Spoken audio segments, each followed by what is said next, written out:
오늘은 구호기도의 두 번째 시간입니다. 민족의 고통을 끌어안는 교회.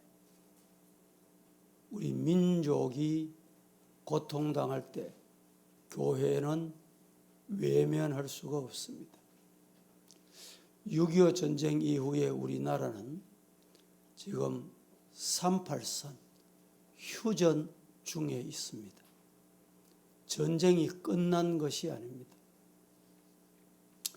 과거에는 전쟁을 창, 활, 이런 것으로 전쟁해 왔습니다. 그 이후에는 총, 탱커 이런 것을 사용해서 우리나라 6.25도 바로 그러했습니다. 현대는 어떻게 전쟁할까요?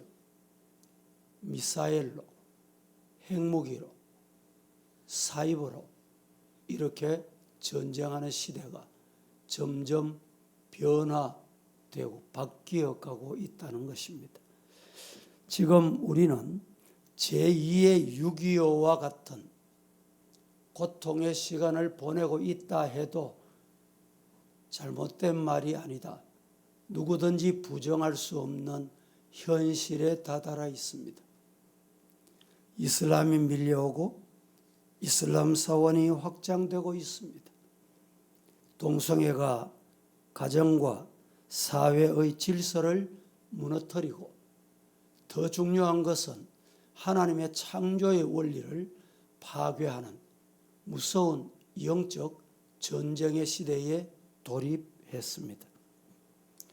국회는 입법기관입니다. 입법 내용들이 어떠냐? 참 과관입니다.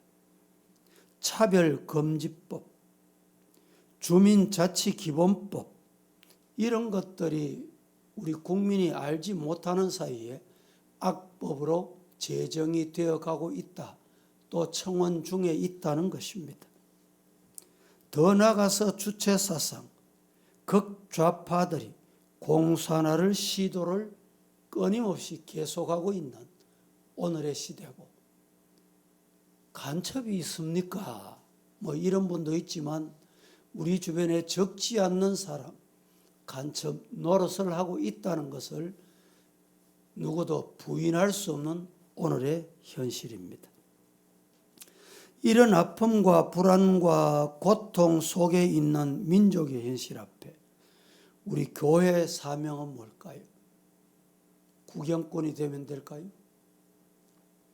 우리나라가 1919년 3월 1일 독립운동에 앞장섰던 사람들이 누구냐? 바로 기독교인들입니다. 그 당시 기독교인이 0.3%밖에 안 됐어요. 나만 예수 믿고 영혼 구원받고 잘 먹고 잘 입고 잘 살면 된다는 생각이 전혀 아니었습니다.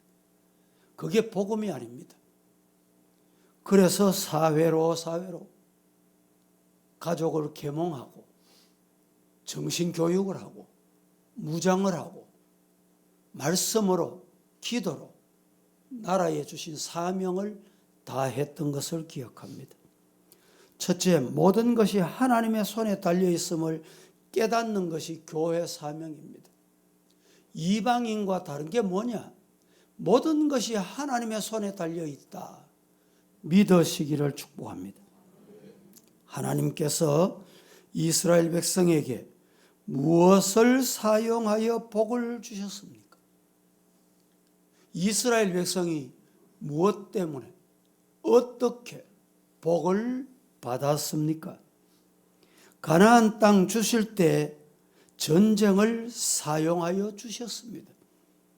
또 이스라엘을 심판하실 때도 뭘 사용했습니까? 전쟁을 사용했습니다. 대단히 중요합니다.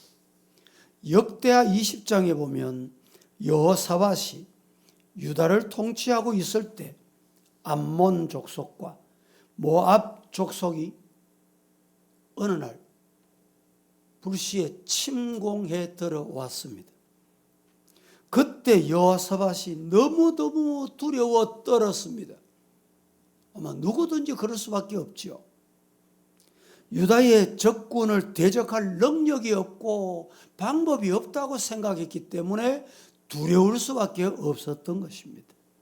그때 여호사밧이 한 일이 뭐냐? 뭘까요? 교회 사명을 짊어지고 하나님만 바라보았습니다. 성경 한 곳 봅니다. 역대하 20장 13절 시작. 유다 모든 사람들이 그들의 아내와 자녀와 어린아이와 더불어 여호와 앞에 섰더라. 유다 모든 사람들이 그들의 아내, 그들의 자녀, 그들의 어린아이, 온 가족 누구든지 빠짐없이 더불어 따라합니다. 여호와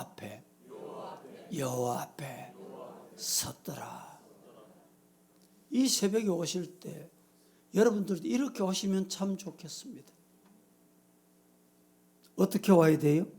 아내도 오고 자녀도 오고 어린아이도 와서 여호와 앞에 섰더라.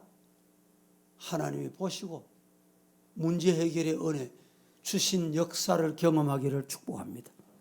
심지어 어린 아이들까지 하나님의 도우심을 바라고 하나님 앞에 섰다. 우리가 사는 길은 온 가족이 하나님 앞에 서는 일입니다. 하나님 앞에 섰다는 것은 이제 유다 민족의 운명, 자녀들의 미래가 아버지 손에 달려 있습니다. 하나님께 맡깁니다. 이 신앙 고백이 있습니다. 오늘 저와 여러분이 이 신앙 고백이 있습니까? 이 신앙 고백을 회복하시기를 예수님 이름으로 축복합니다. 이 모습을 보신 하나님은 레위 사람 야시엘을 통해서 이렇게 말씀하십니다. 역대하 20장 15절에 합독하겠습니다. 시작. 야시엘이 이르되 온 유다와 예루살렘 주민과 여호사밧 왕이여 들을지어다. 여호와께서 이같이 너희에게 말씀하시기를 너희는 이 큰 무리로 말미암아 두려워하거나 놀라지 말라. 이 전쟁은 너희에게 속한 것이 아니요 하나님께 속한 것이니라. 야시엘이 이르되 온 유다와 예루살렘 주민과 여호사밧 왕이여 들을지어다. 들어보소서. 귀를 열고 들으라. 여호와께서 이같이 너희에게 말씀하시기를 뭐라고? 너희는 이 큰 무리로 말미암아 두려워할 것 없다. 곧 놀랄 것 없다. 왜 두려워하지 말아야 됩니까? 왜 놀라지 말아야 됩니까? 이 전쟁은 너희에게 속한 것이 너희가 잘하느냐 못하느냐, 전술 전략이 있느냐 없느냐 거기에 달린 것이 아니다. 무기가 무엇을 가졌냐 여기에 달린 것이 아니다. 따라합니다. 전쟁은 하나님께 속한 것이다. 여러분, 전쟁이 하나님께 속하면 내가 뭘 하면 돼요? 하나님 만나면 됩니다. 하나님 맡기면 돼요. 하나님 의지하면 돼요. 가정의 문제도, 영적인 문제도, 여러분 오늘 영적인 전쟁 시대 그냥 무덤하게 감각 없이 그렇게 지나면 되겠습니까? 지금은 영적 전투의 현장에 내가 있습니다. 러시아가 지금 우크라이나 침공했죠. 어제 러시아의 블라디보스톡에 우리 협력하는 선교사가 있습니다. 문자가 장문자가 왔습니다. 제가 시간 관계상 장문자를 다 읽어보지 못했어요. 내용은 간단하게 이렇습니다. 블라디보스톡에 있는 우리 교회에 오셔서 간증하셨던 미러 교회, 그 미러 교회는 현지인 교회입니다. 러시아인 교회입니다. 이 교회 선교사님이 목회합니다. 그 성도 중에 러시아 군인으로 차출돼 가지고 전쟁터에 나갔습니다. 전쟁터에 갔다가 우크라이나 군인에게 희생을 당한 거예요. 전쟁이 저 먼 곳의 이야기인 줄 알았는데 러시아의 한 모퉁이 동쪽 기슭에 블라디보스톡이라고 하는 그곳에 있는 사람도 전장에 끌려가서 시신이 되어 돌아왔다. 장례 광경을 사진을 보내왔습니다. 이 전쟁이 하루속히 종식되게 해주옵소서. 기도해 달라는 거예요.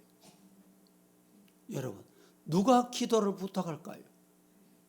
누가 기도할 수 있을까요? 여러분들은 기도하십니까?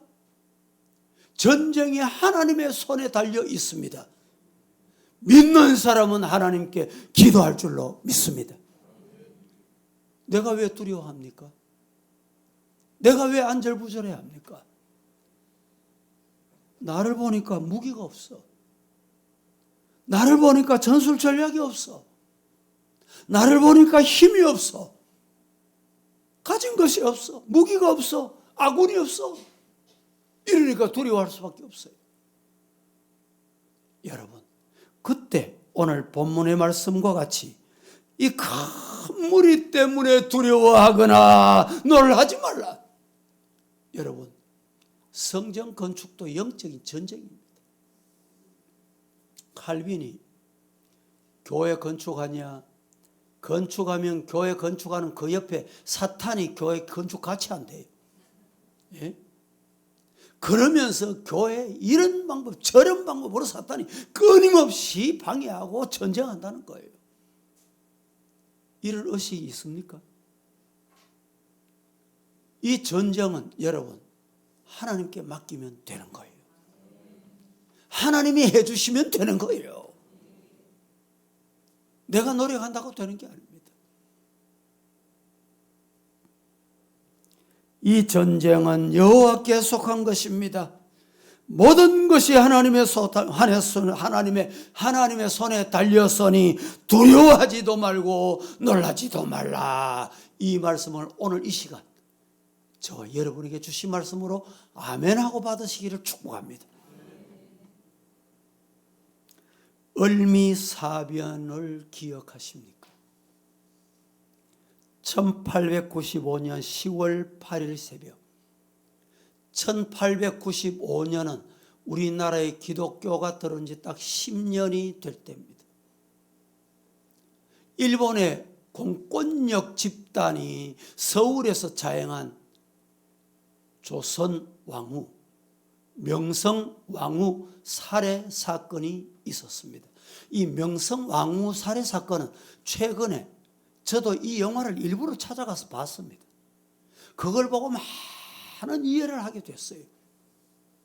살해조가 명성 왕후를 덮쳤습니다. 여러 명의 무사들이 쓰러진 작은 여인을 난자했습니다. 있을 수 없는 일이죠. 있었어도 안 되는 일이죠. 칼에 피투성이가 됐습니다. 모든 일은 계획대로 빠르게 진행됐습니다. 살해조는 아직 숨이 붙어 있는 명성 왕후를 이불로 둘둘 말아 멀지 않은 정원 마당에 옮겨 던집니다. 그 위에 석유를 붓고 준비한 나무를 주변에 쌓았습니다. 그리고 타오르는 불에 계속 석유를 부어댔습니다. 모든 것이 다 타고 몇 조각의 뼈만 남게 됩니다. 명성 왕후가 살해되는 그 급박한 상황에서 고종이 외친 말을 여러분들은 기억하십니까? 사랑하는 딸이 살해당하는 그 순간에 고종이 외친 말이 무엇인지 아십니까? 밖에, 지금 저 궁궐 밖에 기독교인이 누가 없느냐?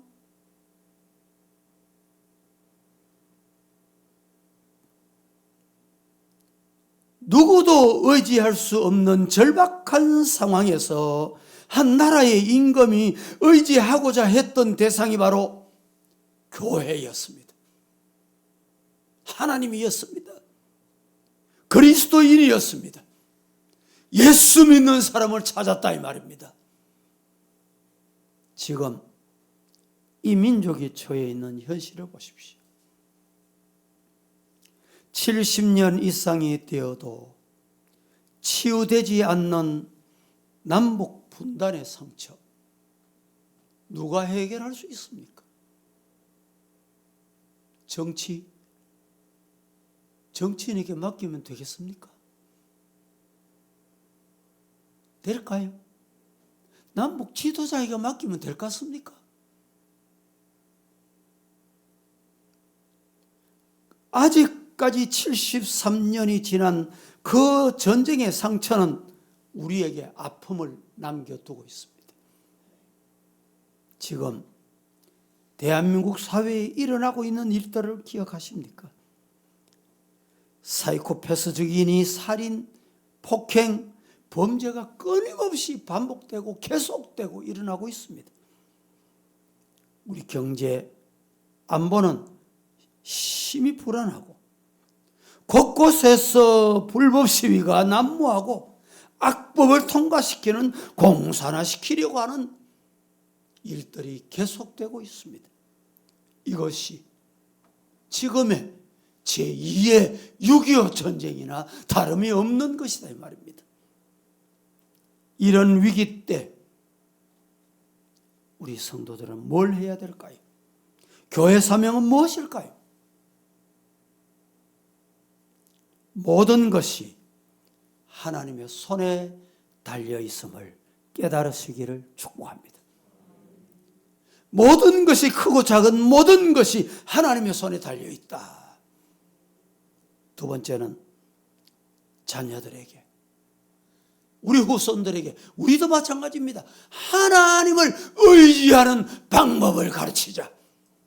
오늘 이 새벽에 하나님을 의지하는 법을, 하나님을 의지하는 방법을 배워 내려가시기를 축복합니다. 세 번째는 모두가 하나 되어 손에 손을 잡고 하나님을 의지하는 것입니다. 두 번째는 교회가 통곡하며 기도해야 합니다. 교회가 할 일은 하나님 앞에 기도하고 통곡하는 것이. 밖에 기독교인 누가 없느냐라는 고종 황제의 다급한 외침은 오늘 우리 사회의 여기저기에서 울려 퍼지어 우리의 가슴을 울리고 있습니다. 우리 교회는 바로 이 외침 소리를 귀를 열고 들을 줄 알아야 합니다. 본문에 느헤미야는 자기 민족 유다가 처한 큰 환난과 능력과 고통의 소식을 들었습니다. 지금 우리나라의 민족의 고통이 들리십니까? 느헤미야는 듣겠어요. 들었습니다. 듣고 난 후에 뭘 했냐, 이게 중요합니다. 아, 그렇구나. 고통의 소리가 들리구나. 여러분, 그렇게 끝나시면 안 돼요. 느헤미야는 그 고통의 소리를 듣고 난 후 울고 슬퍼하며 수일 동안 금식하며 하나님께 기도했다. 우리 이런 사람 되십시다. 이런 기도의 성도 되십시다. 4절 같이 한번 보겠습니다. 다 함께 시작. 내가 이 말을 듣고 앉아서 울고 수일 동안 슬퍼하며 하늘의 하나님 앞에 금식하며 기도하여. 내가 이 말을 듣고 고통당하는 소리, 능욕하는 소리, 환란의 소리를 듣고 앉아서 눈물 흘리며 기도했다. 슬퍼했다. 하늘의 하나님께 금식하며 부르짖었다는 거예요. 느헤미야는 하나님의 백성들이 경멸당하고 하나님의 이름이 욕되게 되는 것을 그냥 두고 듣고 있을 수가 없어 괴로워서 말할 수 없는 탄식으로 부르짖었다는 것입니다. 자신은 탄식하지 않아도 될 위치에 있었습니다. 넉넉하게 자리에 앉아 있었습니다. 그러나 민족의 아픔을 두고 나만 잘 먹고 잘 입고 좋은 자리에 있을 수가 없는 거예요. 오늘 느헤미야 1장은 3등분으로 나눌 수가 있습니다. 1절에서 3절 말씀은 유다 민족의 환란과 예루살렘의 몰락을 말씀하고 있습니다. 4절에서 10절까지는 이 유대 민족의 환란과 몰락의 소리를 듣고 느헤미야의 통곡과 기도가 소개됩니다. 그리고 11절에는 느헤미야의 기도를 들으신 하나님께서 일하시기 시작하셨다. 얼마나 놀라운 일입니까? 오늘 우리의 고통 소리 들리십니까? 이 고통의 소리를 듣고 우리가 해야 될 일은 뭘까요? 느헤미야가 여기 하나님께 부르짖고 기도했듯이 기도하면 느헤미야 기도 소리를 들으시고 하나님이 일하신다. 하나님이 일하신다. 이런 체험을 할 수 있는 우리 성도, 우리 교회 되십시다. 우리가 되십시다. 오늘 이 시대 저와 여러분이 느헤미야가 되자 이 말입니다. 11절에 보면 하나님은 느헤미야의 통곡과 기도와 부르짖음을 들으시고 느헤미야를 왕의 술 관원이 되게 하였느니라. 하나님이 되게 하는 거예요. 하나님이 자리에 앉히시는 거예요. 하나님이 힘주시는 거예요. 믿으시기를 축복합니다. 따라 하십시오. 통곡하고 기도했더니 하나님이 회복시키시더라. 할렐루야. 열왕기하 2장 12절 같이 봅니다. 시작. 엘리사가 보고 소리 지르되 내 아버지여 내 아버지여 이스라엘의 병거와 그 마병이여 하더니 다시 보이지 아니하는지라. 이에 엘리사가 자기의 옷을 잡아 둘로 찢고. 엘리사가 보고 소리 지릅니다. 내 아버지 내 아버지여 이스라엘 병거와 그 마병이 소리쳤더니 다시 보이지 아니하는지라. 이에 엘리사가 자기의 옷을 잡고 둘로 찢었다라고 했습니다. 그리고 하늘로 올라가 엘리야가 바라보던 엘리사가 큰 소리로 외칩니다. 내 아버지요 내 아버지요 이스라엘 병거와 마병이요. 지금까지 이스라엘을 지켰던 것은 하나님의 사람 엘리야의 기도였구나. 따라 하십시다. 기도가 나를 지킨다. 따라합니다. 기도가 자녀를 지킨다. 믿습니까? 따라 하십시다. 기도가 가정을 지킨다. 한 번 더 합니다. 기도가 교회를 지킨다.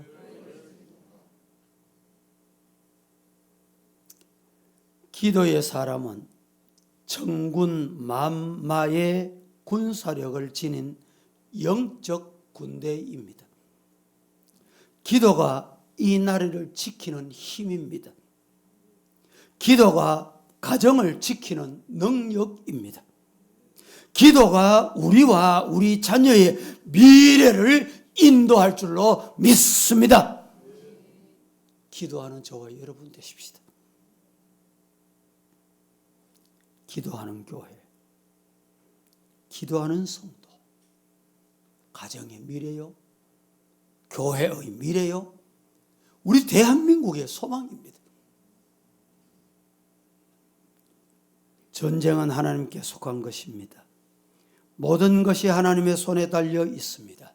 즉 대한민국도 하나님의 손에 달려 있고 우리 자녀들의 미래도 하나님의 손에 달려 있습니다. 우리 가정도 하나님의 손에 달려 있습니다. 느헤미야는 민족의 고통을 끌어안고 통곡하며 기도했습니다. 엘리야도 기도했고 엘리사도 기도했습니다. 그때 이스라엘의 병고와 마병이 그들을 함께하게 된 것입니다. 말씀을 맺습니다. 민족의 고통, 위기를 가슴에 안고 우리가 할 일, 내가 할 일은 민족의 고통과 아픔을 위해 하나님께 부르짖고 하나님께 맡기고 기도하는 일입니다. 오늘 이 아침도 우리 다 함께 이 말씀을 깊이 가슴에 안고 내가 이 시대에 느헤미야가 되기를 원합니다. 기도하십시다. 다 함께 찬송 347장